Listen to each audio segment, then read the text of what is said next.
Hi everybody, it's David with Rocky Mountain Estate Brokers Whitley Auction. We're down here in Denver, Colorado at the Brightline internet-only auction and liquidation. They are moving to a different facility, changing what they do here in Denver. And Amanda is here on this Nissan 50 Enduro forklift. She's going to start it up.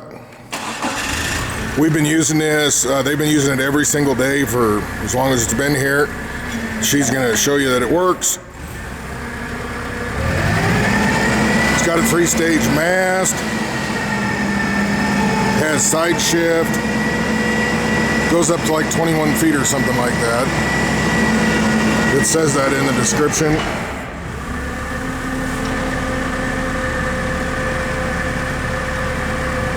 I guess I could have picked a better spot for this without a light right in your eyes.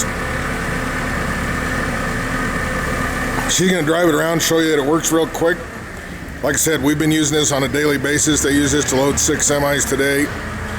They're still moving out. You can't come get this till Tuesday. Does have side shift. We're going to use it for loadout. It's not the prettiest, but it's a nice little lift, and it's a Nissan Enduro 50. Now if you go backwards a little, Amanda, just to prove it has reverse. There we go. Nissan Enduro 50 forklift. Selling right now at whitleyauction.com. Bid. Thank you.